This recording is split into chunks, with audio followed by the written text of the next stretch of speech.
बहुत सी नैब तरमीम के मामार मिस्टर नियाजी खोदसी सुप्रीम कोर्ट का तफसीली फैसला आ गया। सुप्रीम कोर्ट ने नैब तरमीम के मुतलिक तफसीली फैसले किया है कि बहुत सी तरमीम के मामार मिस्टर नियाजी यानी कि बानी चेयरमैन PTI इमरान खान खोदसी सुप्रीम कोर्ट ने नैब तरमीम का अदम करार देने के फैसले के खिलाफ विफाकी ते सूबाई हुकूमत दे इंट्रा कोर्ट अपीला मंजूर कीतियां ने। सुप्रीम कोर्ट के तफसीली फैसले किया गया है कि बानी PTI साबित नहीं कर सके कि नैब तरमीम गैर आइनी ने 16 सफ़ात पर मुश्तमिल सुप्रीम कोर्ट का तहरीरी फैसला चीफ जस्टिस काजी फाइजी ने तहरीर किया। फैसले लिखा है कि नैब कानून साबिक आर्मी चीफ परवेज़ मुशर्रफ ने जबरदस्ती इक़्तिदार आन तो 34 दिन बाद बनाया। परवेज़ मुशर्रफ ने आईनी जमहूरी ऑर्डर नूं बाहर फेंका ते अपने लिए कानून साजी की। परवेज़ मुशर्रफ ने आला अदलिया दे इन्हां जजिज़ नूं हटाया जिन्होंने गैर आइनी इकदाम की तौसीह नहीं की।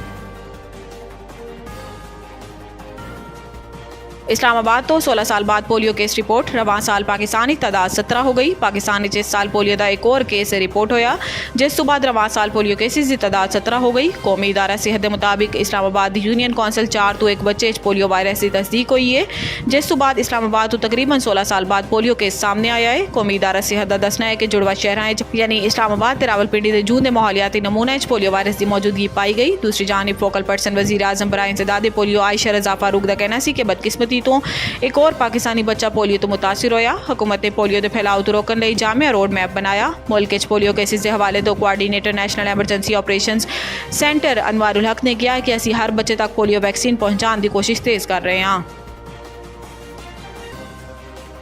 फैज़ हमीद PTI हुकूमत एक वड्डा किरदार रहा है। आमिर डोगर का एतराफ़। तर्जुमान तहरीक इंसाफ रऊफ हसन तो बाद दूसरे पार्टी रहनुमा आमिर डोगर ने भी रिटायर्ड फौजी अफसर के ताल्लुक नूं हक बजानिब करार दे दिता। आमिर डोगर ने यह भी एतराफ़ कर लिया कि फैज़ हमीद PTI हुकूमत एक वड्डा किरदार रहा है। आमिर डोगर ने खदशा जाहिर किया है कि साड़ी इतलात के मुताबिक बानी PTI का मिलिट्री ट्रायल किया जाएगा।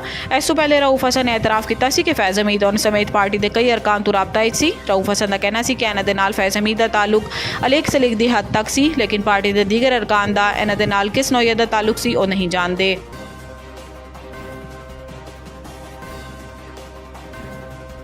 रिवायती दहशतगर्दी के बरक्स डिजिटल दहशतगर्दी ज़्यादा खतरनाक ते पेचीदा है। Army chief general Asim Munir का कहना है कि डिजिटल दहशतगर्दी ते फ़कत जनरेशन वार रिवायती दहशतगर्दी के बरक्स ज़्यादा खतरनाक ते पेचीदा है लेकिन जदों तक असीं मुत्तहिद रवांगे दुनिया की कोई ताकत पाकिस्तान को नुकसान नहीं पहुँचा सकती।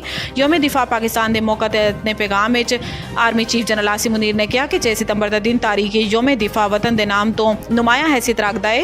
अज के दिन अफवाज ने दुश्मन के नापाक अजाइम खाक मिलाई सी। इन्हां दा कहना है कि जंग सितंबर के मौके पर कौमी यकजहती का जज्बा साढ़े लिए सरमाया इफ्तिखार कौमी इतिहाद और यकजहती के जज्बे तो सरचार अफगाज सरहदां का तहफ़ुज़ कर रही है। मोरका सितंबर अफवाज का जुरत और बहादरी का मुजाहरा आइंदा नस्लों लिए मशले रहा है। सरबराह बरी फौज ने कहा कि शोधा साढ़े लिए मुकदम ने शोधा ते इन्हां दे आले खाना की हुरमत और हिफाजत की जिम्मेदारी बदतरीक एहसन अंजाम देना जानते हैं। ईमान तकवा ते जहाद फी सबीलिल्लाह दुश्मनों तो निपटन लिए बड़ा हथियार है।